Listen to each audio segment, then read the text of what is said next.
We've been talking a little politics to start the week here, including what Harris and Trump are doing in this final month. Now, I don't know if we're going to have an October surprise, or what was the other term in one of the articles that we were reading today talked about a Black Swan October event. We've had a couple October surprises between the hurricanes, the war in the Middle East, port closure due to the strike, and crisis averted there. But now another hurricane this week, it looks like, is that Milton? So we've had a couple, but... Plus war in the Middle East. So that's happening. I happen to also see that there's a big push for the Latino vote. Okay. And what we're finding now is that Harris's Latino voting favorability is significantly below what it was for Biden.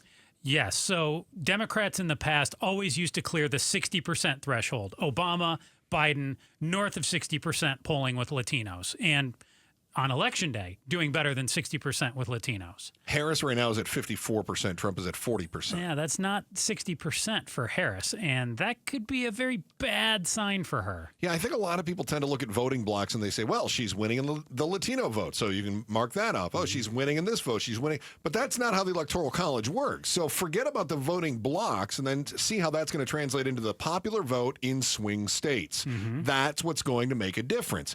And if she's down by 6, 8, 10% based in one significant block like the Latino vote, that may have an impact in these tight swing states. So, Joe, where do you think it matters the most? Which state does the Latino vote matter the most? You've just put this on the tee for me.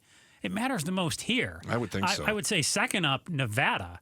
But in the western swing states are the ones that I would say it matters most. Pennsylvania, Michigan, Wisconsin, North Carolina, in terms of the swing states, absolutely not. But Arizona and Nevada? Nevada. Oh, sorry, former President Trump. I got that wrong. But Arizona, number one for sure in terms of Latino vote, and I'd put Nevada right up there as well. So let me challenge you just a little bit, because demographics would say, yeah, you must be right. This is where the Latino vote is the largest chunk of the population. Obviously, that's where it's going to matter the most. But I'm going to say this. I'm going to say Pennsylvania. For the Latino vote? Go ahead and make your case. Okay, so if she is 6 or 8 points below where Biden was with the Latino vote, and you've got 54 to 40. And I have identified before that Pennsylvania is the Keystone State. See what I did there? So I think that this entire race is going to hinge on Pennsylvania. What's the percentage of Latinos in Pennsylvania? Doesn't matter. If it's, I mean, it does matter a little bit. I mean, if it's 0, right? We know it's not 0. But let's say it's 10%. Okay. If that means that she gets, say, 1 or 2% total turnout, goes from her to Trump, that may be enough to swing Pennsylvania. Pennsylvania is the state where all the marbles are in Pennsylvania. It is polling incredibly close, and if she doesn't swing Pennsylvania, it's over. It's higher than I thought it would be. If Trump wins Pennsylvania, it's done. What is it, like 23%? In Pennsylvania? Yeah, you're looking for the demographics? So the Latino eligible voter population in Pennsylvania is growing. Okay. And it is over 500,000 people, accounting for almost 6% of eligible voters. Okay. I was going to say 5 or less. So. But right now, if she gets 4%, Trump gets 3% or 2%, right?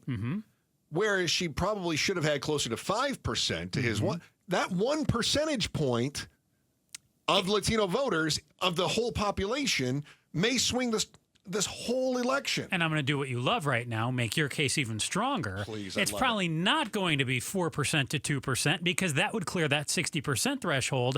It's probably going to be more like 3.5 to 2.5. Yeah, absolutely. Which you look more like 4.5 in the past. That could be a whole percent, which could be a tremendous deal. Tremendous.